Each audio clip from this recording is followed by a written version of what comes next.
दोस्तों आज हम लेकर आए हैं 5 ऐसे मिड कैप फंड जो बहुत ही दमदार हैं, बहुत ही जबरदस्त है, फंडामेंटली स्ट्रांग। 5 ऐसे मिड कैप कैटेगरी के फंड्स जो 2024 ऑनवर्ड्स तहलका मचा सकते हैं, बहुत अच्छा परफॉर्म कर सकते हैं। ऐसे 5 हम म्यूचुअल फंड्स आपके लिए लेकर आए हैं। मिड कैप कैटेगरी का मेरा top 5 mutual mid cap fund है, जिसे मैंने बहुत ही रिसर्च करके आप लोग के लिए लेकर आए हैं। सारे पैमानों पर खरा उतरने वाले ये 5 मिड कैप फंड हैं, फंडामेंटली स्ट्रांग फंड्स हैं, इनके रिटर्न्स अच्छे हैं, होल्डिंग्स अच्छे कंपनीज में इनकी होल्डिंग्स है, एक्सपेंस रेशियो कम है, फंड साइज भी सही है और रेटिंग भी सही है। मतलब हर हिसाब से ये पांचों फंड बहुत ही छान कर लेकर आए हैं आपके लिए। इसे मैंने 5 सीरियल वाइज सजाया हुआ है, 5 4 3 2 1 के रेशियो में। जो मुझे सबसे बेस्ट लगा उसे मैंने अपने लिस्ट में नंबर 1 पे रखा है। तो चलिए मैं अपने लिस्ट के 5वें नंबर के फंड के बारे में बात करूंगा, उसके बाद मैं धीरे धीरे ऊपर जाऊंगा। तो सबसे पहले 5वें नंबर पर, जिसे मैंने अपने लिस्ट पर 5वें नंबर पर रखा है, उस फंड का नाम है मिड कैप कैटेगरी का, वो है SBI magnum mid cap fund. SBI magnum mid cap fund, इसे मैंने अपने लिस्ट पे 5वें नंबर पे रखा है।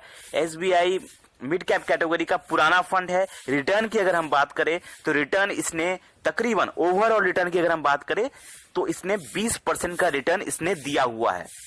अगर हम ओवरऑल रिटर्न की बात करें, जब से ये मार्केट में आया है तब से अगर कैलकुलेशन किया जाए तो 20% का रिटर्न है, जो कि अच्छा है मिड कैप कैटेगरी का। रेटिंग की बात करें तो 5 स्टार इसकी रेटिंग है, बहुत अच्छी रेटिंग इसको मिली हुई है। और एनएवी इसका चल रहा हुआ है 216 के आसपास इसका एनईवी चल रहा है जब मैं वीडियो बना रहा हूं। फंड साइज की अगर बात करें तो इसका 14,000 सीआर के आसपास इसका फंड साइज है, जो कि मिड कैप कैटेगरी के लिए सही है, बहुत ज्यादा नहीं है, आगे बढ़ने का बहुत चांसेस है इस फंड का। ठीक है। होल्डिंग्स, मुझे इस फंड की सबसे अच्छी लगी होल्डिंग्स। जब आप इस फंड की होल्डिंग्स देखेंगे तो बहुत अच्छे अच्छे कंपनीज में इन्होंने पैसा लगा के रखा हुआ है, अलग अलग सेक्टर में इन्होंने पैसा इन्वेस्ट करके रखा है। तो अगर कोई इसमें एसआईपी करता है या लमसम करता है तो आपका पैसा भी इन अलग अलग सेक्टर में इन्वेस्ट होगा। तो अगर एक सेक्टर डाउन जाएगा तो दूसरा सेक्टर अच्छा परफॉर्म करेगा। तो इसी हिसाब से ये फंड बहुत जबरदस्त लगा मुझे। एक्सपेंस रेशियो भी इसका बहुत ज्यादा नहीं है, एक्सपेंस रेशियो इसका 0.84% का इसका एक्सपेंस रेशियो, जो कि सही है। तो मिड कैप कैटेगरी में इसे मैंने अपने लिस्ट में 5वें नंबर पर रखा है। चलिए अब अपने लिस्ट के 4थे नंबर पे चलते हैं। इस फंड का नाम है दोस्तों Nippon India growth opportunity mid cap fund. ठीक है, निप्पॉन इंडिया का ये मिड कैप कैटेगरी का फंड है, इसे मैंने अपने लिस्ट पे 4थे नंबर पे रखा है। इस फंड का जो रिटर्न अगर हम बात करें तो इसने लगभग 19% का रिटर्न दिया हुआ है इसने। और इसकी रेटिंग अगर बात की जाए तो 4 स्टार इसकी रेटिंग है। फंड साइज इसका पिछले वाले से थोड़ा ज्यादा है, 21,000 सीआर के आसपास इसका फंड साइज है, लेकिन इसकी जो होल्डिंग्स है ये पिछले वाले फंड से ज्यादा अच्छी इसकी होल्डिंग्स है। अच्छे अच्छे कंपनीज में इन्होंने पैसा लगा के रखा हुआ है। टोटल 93 कंपनीज में इन्होंने पैसा इन्वेस्ट करके रखा हुआ है। तो अगर इनकी आप होल्डिंग्स देखेंगे तो बहुत अच्छी होल्डिंग्स है, अच्छे अच्छे फंड्स में पैसा लगा के रखा हुआ, अच्छे अच्छे शेयर्स में इन्होंने कंपनीज में पैसा लगाया हुआ है। एक्सपेंस रेशियो इनकी भी कम है, 0.84% की एक्सपेंस रेशियो। और मिड कैप कैटेगरी का ये भी एक तगड़ा फंड आप मान सकते हैं, इसमें ये भी अच्छा परफॉर्म करने की क्षमता रखता है। चलिए अब हम चलते हैं अपने लिस्ट के 3रे नंबर वाले फंड के तरफ। इसे मैंने अपने लिस्ट में 3रे नंबर पे रखा है।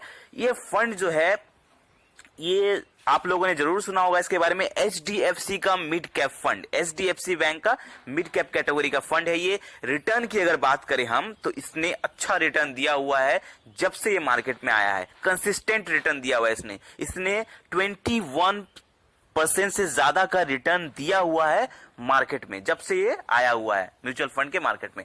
एनएवी इसका 161 चल रहा है करंट। और रेटिंग की अगर हम बात करें तो इसका रेटिंग है 4 स्टार इसकी रेटिंग है।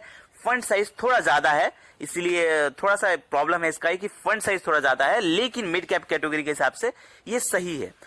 उसकी बात करें अगर हम होल्डिंग्स की तो होल्डिंग्स इसने 68 कंपनीज में इन्होंने पैसा लगाया हुआ है, अच्छे अच्छे कंपनीज में पैसा लगाया हुआ है। आप जाके इस फंड को देख सकते हैं कि इन्होंने अच्छे अच्छे कंपनीज में अपना पैसा इन्वेस्ट करके रखा है। तो ग्रोथ अपॉर्चुनिटीज इसमें इस फंड में भी बहुत अच्छा है। इस फंड में भी आगे आने वाले टाइम पर अच्छा परफॉर्मेंस कर सकता है ये फंड। बहुत अच्छा, ये फंडामेंटली स्ट्रॉन्ग फंड माना जाता है इसे। एक्सपेंस रेशियो की अगर हम बात करें तो इसका एक्सपेंस रेशियो 0.81% का इसका एक्सपेंस रेशियो है, तो ये भी एक सही फंड है।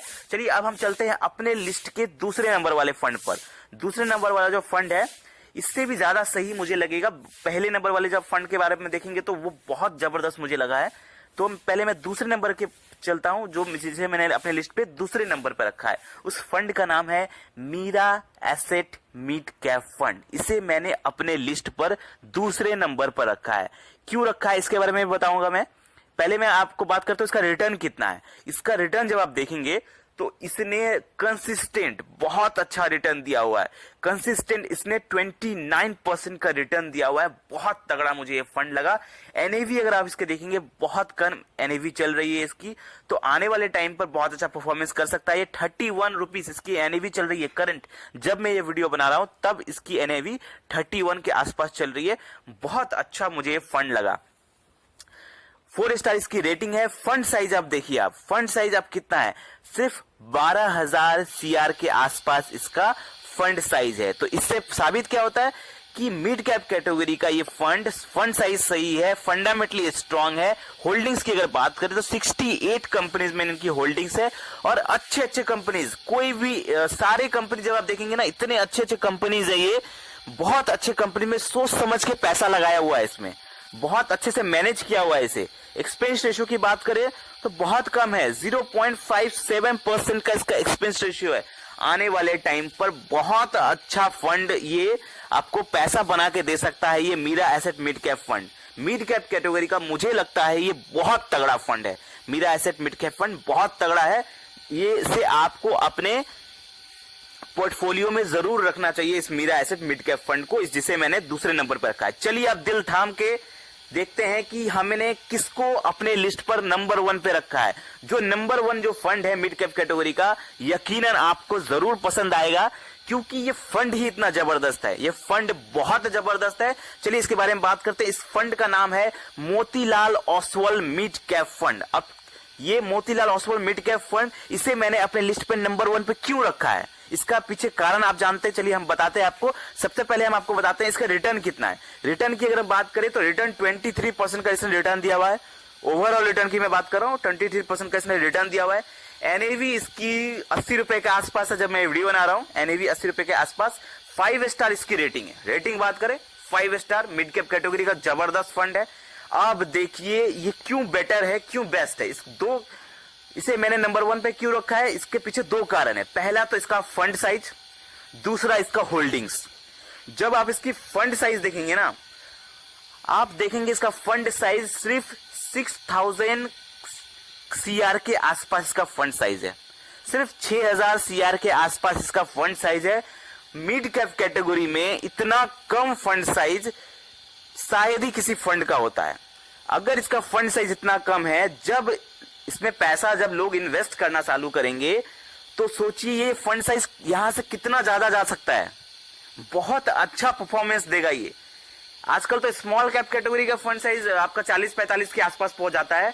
ये तो फिर भी मिड कैप कैटेगरी का फंड है और इसका फंड साइज सिर्फ 6000 CR के आसपास है। बहुत अच्छा इसमें परफॉर्मेंस करने की क्षमता है। बहुत बहुत बेटर फंड मुझे लगा। होल्डिंग्स की बात करें, सिर्फ 30 कंपनीज में होल्डिंग्स इसने लगा के रखी है। लेकिन जब आप इसकी कंपनीज देखेंगे ना, इतना बढ़िया ढंग से इसने इन्वेस्ट किया हुआ है। इसके जो फंड मैनेजर है ना, इतने अच्छे तरह से इसमें फंड को मैनेज करके रखा हुआ है। इतने अच्छे तरह से फंड को अलग अलग सेक्टर में पैसा लगा के रखा हुआ है और बहुत सोच समझ के पैसा इन्वेस्ट हुआ है इस फंड में। तो ये फंड जो है ना, मैं कह सकता हूं मिड कैप कैटेगरी का एक किंग साबित हो सकता है। 2024 में अगर कोई इन्वेस्ट करता है, चाहे वो SIP हो चाहे वो लमसम हो, डेफिनेटली इस फंड में पैसा बनाया जा सकता है। अगर कोई लॉन्ग टर्म तक इस फंड में इन्वेस्ट करता है, डेफिनेटली वो पैसा बनाएगा इस फंड में। एक्सपेंस रेशियो भी 0.65% का है। तो बहुत अच्छा फंड है। हर पैमाने पे मुझे ये फंड तो जबरदस्त लगा। आई होप आपको ये वीडियो अच्छा लगा होगा। कोई भी क्वेश्चन है आपको इस फंड्स के बारे में तो आप हमें कमेंट में पूछ सकते हैं और ऐसे ही जबरदस्त फाइनेंशियल वीडियो पाने के लिए हमारे चैनल को सब्सक्राइब कर सकते हैं। हमें प्यार दीजिए। धन्यवाद।